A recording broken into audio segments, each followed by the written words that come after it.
Okay. Well, I guess we'll get started here.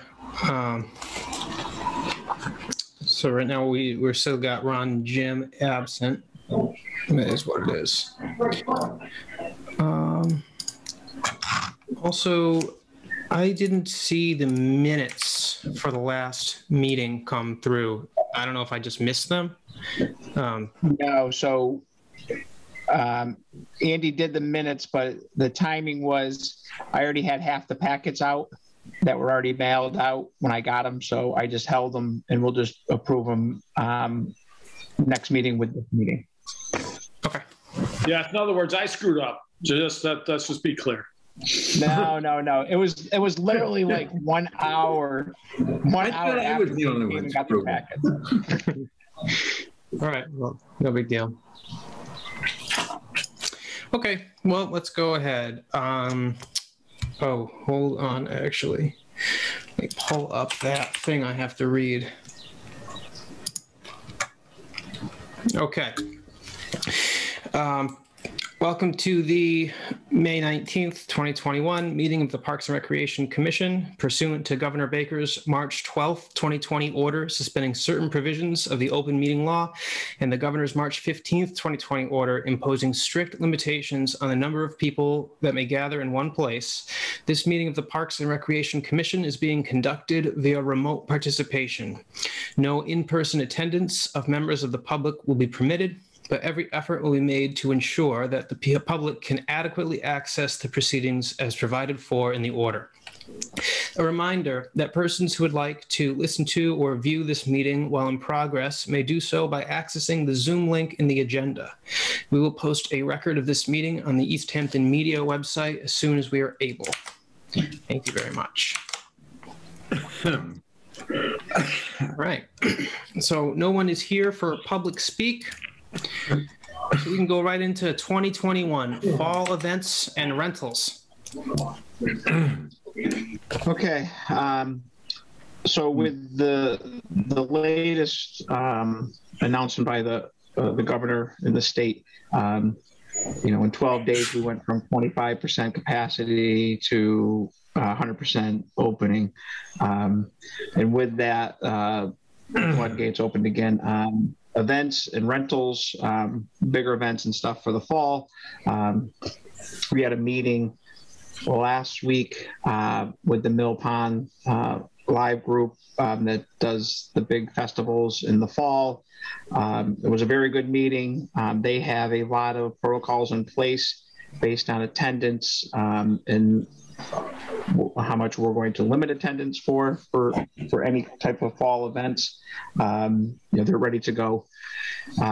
Straight streaming service. They're ready to do a hybrid, and they're ready to do an open event with admission. They're doing a ticket process, which is one of my concerns and questions, was making sure that they can control the number of people coming in and having to require a ticket to come to any event. So they're prepared to do that as well.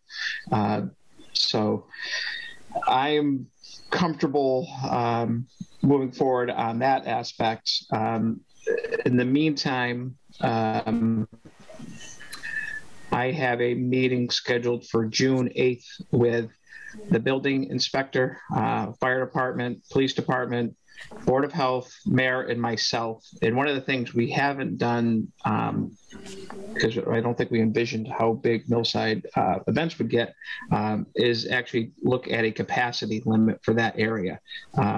So we are going to meet and come with a joint discussion and a joint number based on square footage for that area.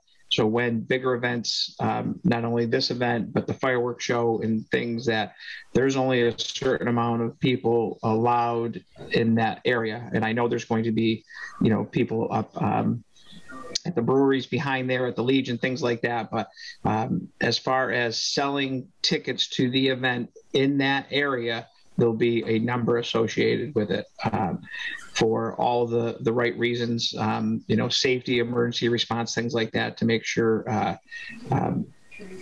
everybody can get there in a timely manner, and we're keeping the public and our city safe at all costs. So, that's where we're at. So I do want to get back to some of these events and let them know that we are going to be open to some type of event situation as far as numbers goes. They want to start planning, and they know that how many are going to be allowed in there is going to be determined later in June. Probably, hopefully by our next commission meeting, we'll be able to come with a number and say, okay, this is what, all parties concerned within the city have looked at this, and we suggest, 2,000, whatever the number is the capacity for Millside. And this is what we're going to require or let organizers know that, this is the number of tickets that can be sold, or the number of people that can actually enter in around the fenced area that they provide a fenced area for. So I guess I just want to let you guys know that, we are going to have some events, smaller events, hopefully in the fall. I'm in favor for it. The governor's opened up at full capacity now, and getting folks and people back into the city for events. I think it's time to look at that. So if anybody has any thoughts or discussion on that, I'm more than willing to hear. I just want to be clear. You say in the fall they're looking at starting these events? Yeah, so we'd be looking at September. So they have dates already. Second week of September, third week of September. They're looking at going maybe a Friday night show, Saturday show, like back-to-back type of thing, because they have the stage set up. So it would be two different, trying to make it like the whole weekend, and do a couple shows throughout the weekend. That way they don't have to worry about moving the stage, lights, things like that, all the things that are associated with it. Like I said, they're prepared to have 0 to whatever number that capacity is determined.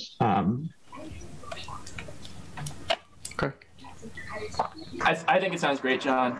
These are all awesome events. Mill Pond Live is great. Thunder and Valley is great.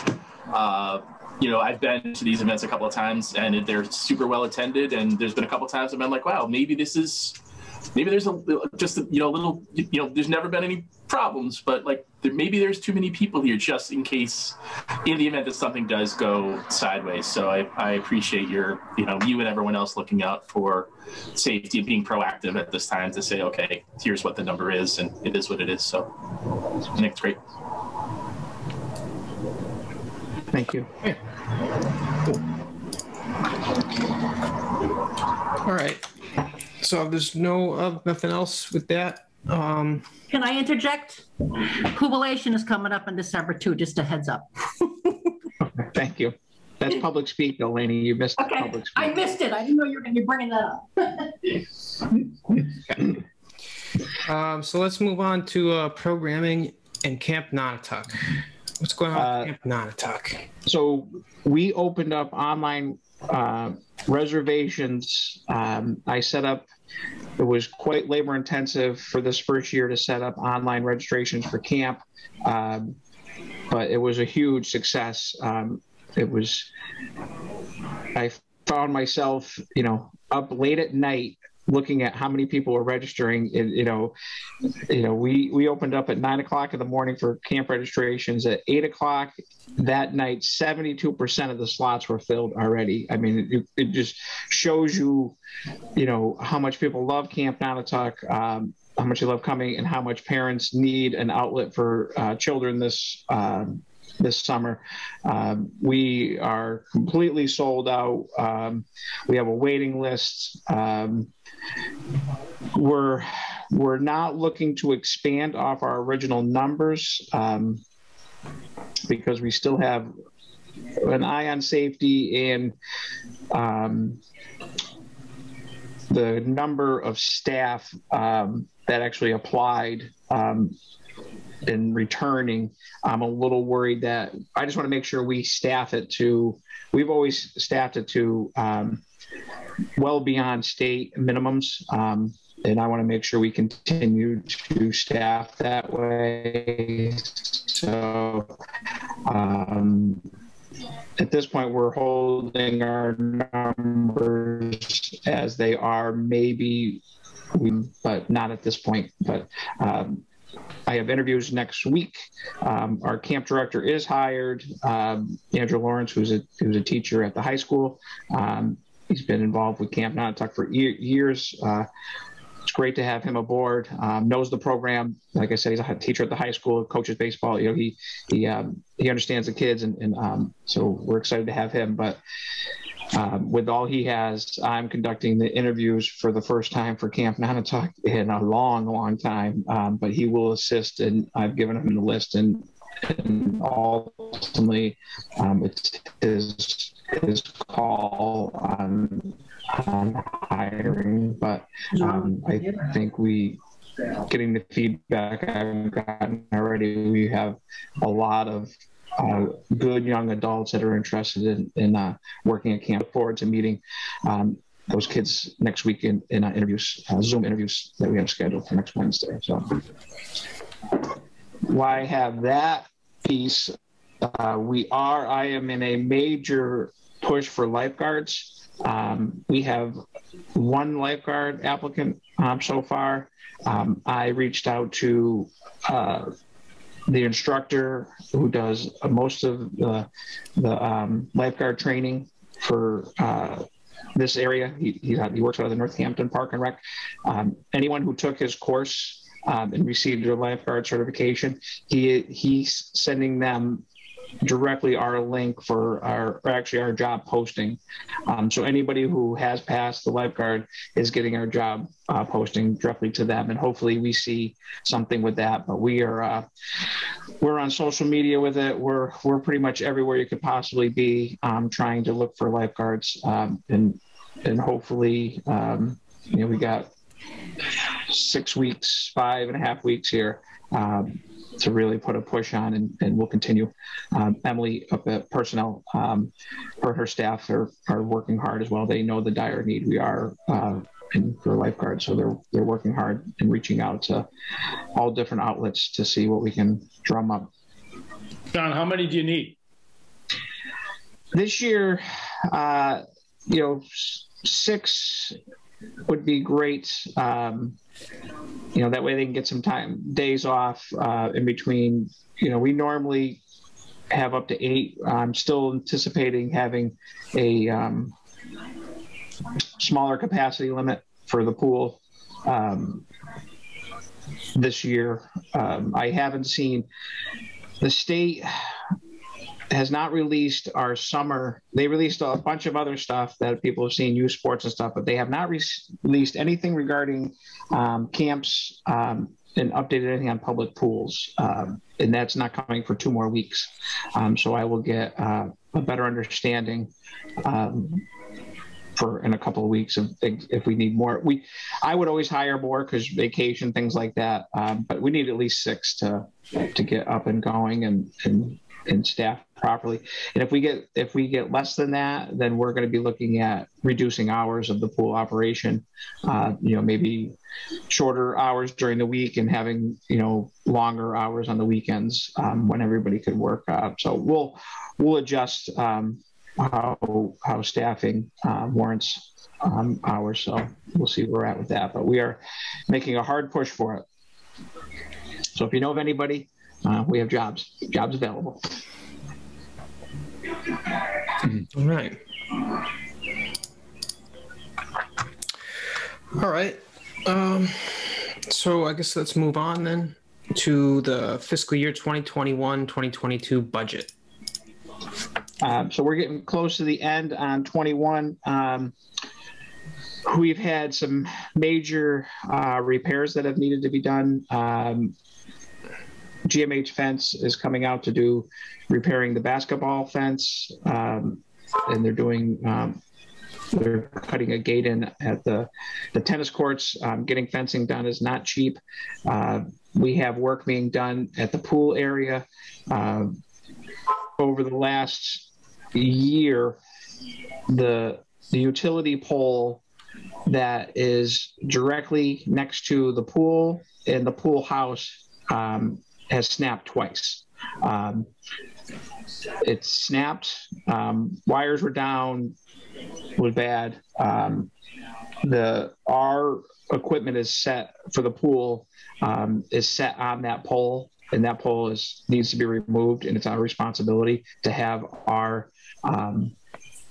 all of our electrical box, everything that's attached to that pole has to be moved, and that's the owner's responsibility, which is us. Good thing we didn't have it done last year. I pushed it off because of COVID and our finances at the time, but the pole snapped again. So there are 2 poles in, and we're having Whiteley come out the first week of June 3rd. He's going to come out and get the electricity going for the pool area, spray park, everything. So it would be good to go, getting everything charged up for that.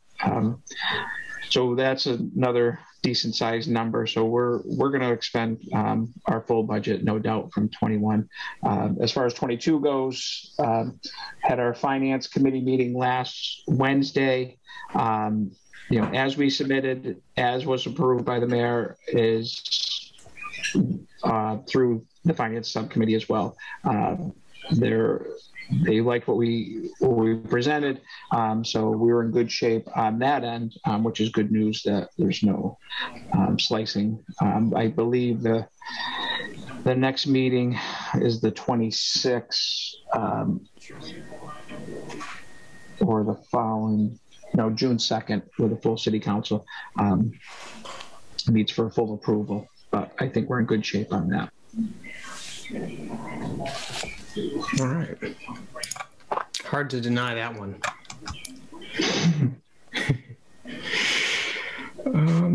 All right. So that kind of ties into park facilities, which is the next agenda item as well.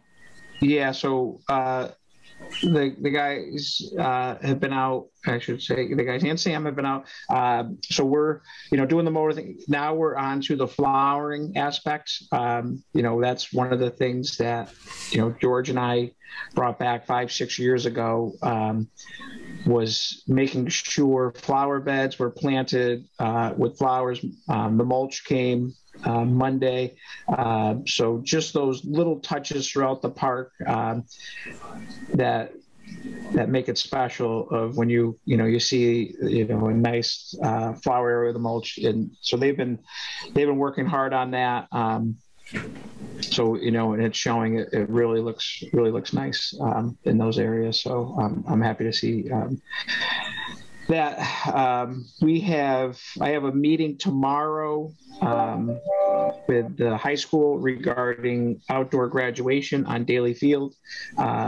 They're having it. Last year it got canceled at the 11th hour. I think it was like the day before it got shut down.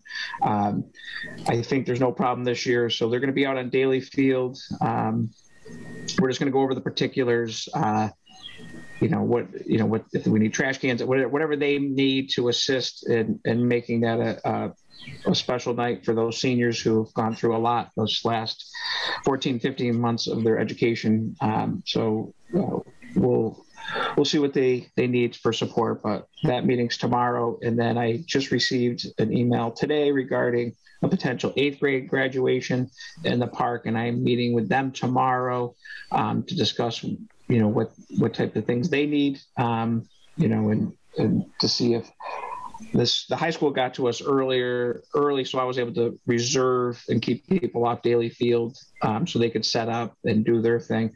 The 8th grade graduation just got to me today, so I'm going to work with them and see what space we have and where we can get them in the park, whether it's on Daly Field or just in the park, to have that graduation for the kids as well. So we'll keep you posted on that.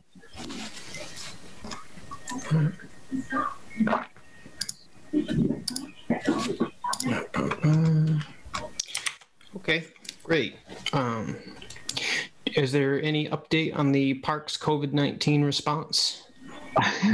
Other than, so about 2 weeks ago, a week and a half ago, I sent out our our seventh revision of our guidelines based on the state's updates and recommendations, and then Monday the state announced all new guidelines that went into effect yesterday regarding youth sports, that pertained to us was regarding youth sports and capacities. And so a lot has changed.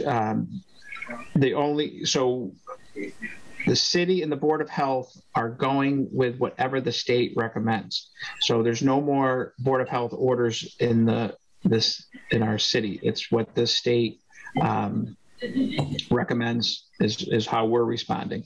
The only thing I've sent out to the leagues was I still want COVID usage forms filled out from away teams and rosters and contact tracing. I'm following through on that right through this season. They still need to get that to me. I think that's still important. We have seen a major reduction in COVID numbers, but I think it still warrants us to make sure that if there is any cases that are involved in any sport, that we can contact trace back to teams and individuals. So that has remained in place, and then that's the only one on top of what the state guidelines are, which is really not much of guidelines anymore for youth sports.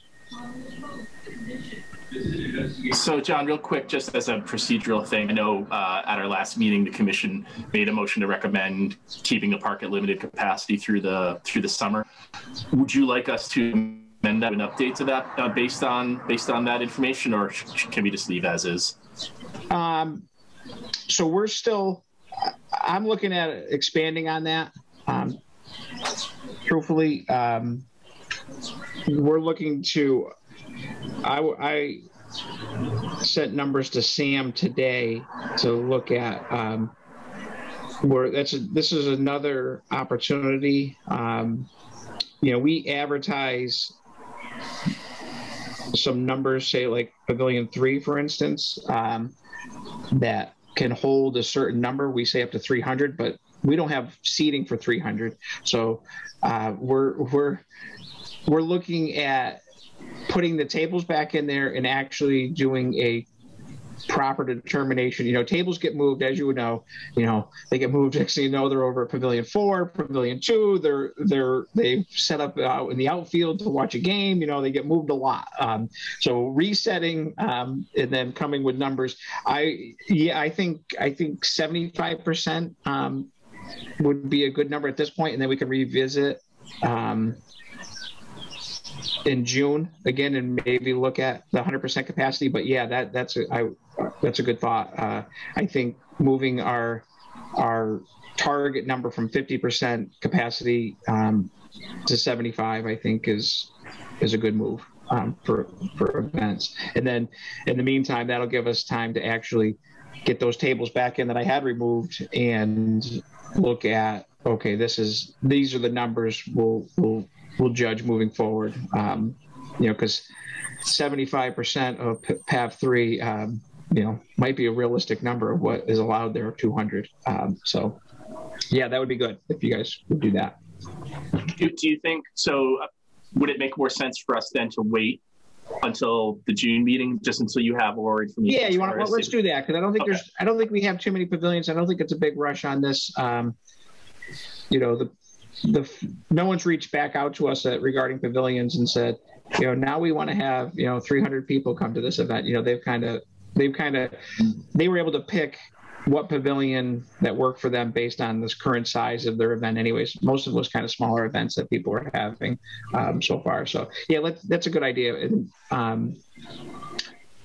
I'll reconvene with the staff tomorrow on that and get proper numbers of when they put the tables back in and say, okay, here, let's look at exactly what we have here. Because right now I told them just to, don't put all the tables back into the pavilions, put some outside around it so we can easily, move them in and figure out, but we'll space them accordingly anyways and see what we actually have for numbers. So that's probably better. We'll wait because there's no huge rush. Like I said to someone who called yesterday, because the state,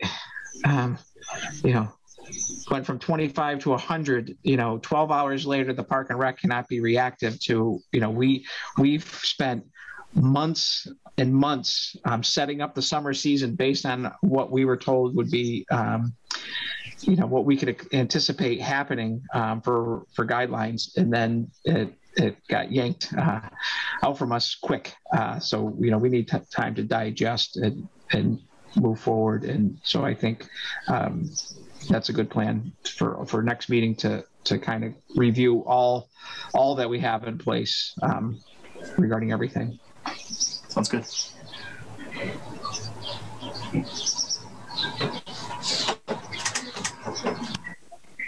All right. So I guess now we're at old and continuing business.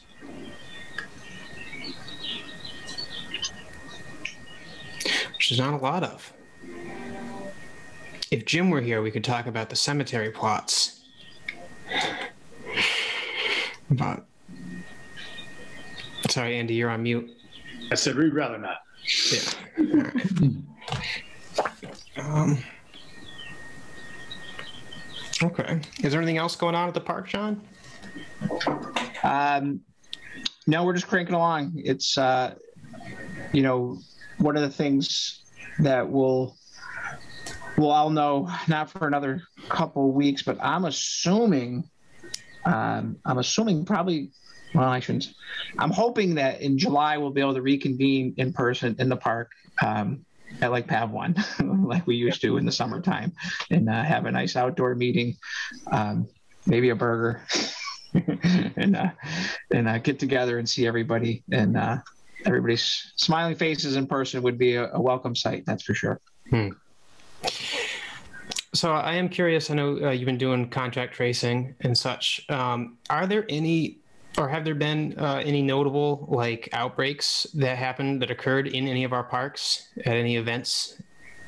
So we had one soccer program shut down for 10 days this spring, late April, early May, at some point. But yeah, so there was the tested positive, shut it down, and then had repeated negative tests. But it didn't matter after the first test is positive, the whole thing got shut down. So that was it was late April. So it was right after our last meeting.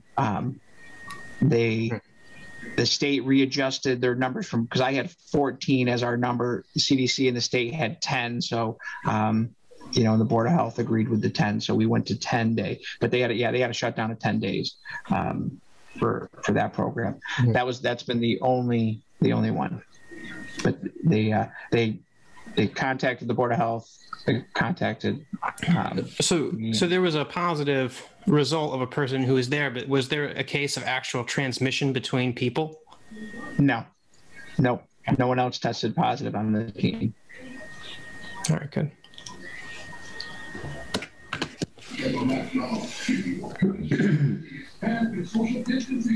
All right. Well, it looks like that's all we have for today, unless anybody else has a new thing to bring to the table. Here's a Bruins playoff game tonight, everyone. I am really impressed that this is that I'm not dropping right now, 6:30 puck drop. Yeah, I'm impressed with you all tonight. It's my anniversary tonight, so. Oh, even better. Get out of here, kids. Congratulations. Thank you. 31 years, man. Only feels like 50. Congratulations. Excellent, Andy. In Ron's absence, I guess I'll make a motion to adjourn. That's right. It feels wrong. It just doesn't seem right. Yeah, I know. All right. Eric makes. I'll second it. There we go. Now things. There we go. Hey, I'm in attendance. That's right. It's another double. All right. We don't have any call-ins, so we don't have to do a roll call. We can all say aye or raise your hand if you support adjournment. All right. Thanks, everybody. Every station, talk to you. No Thank you. Be well. Yeah.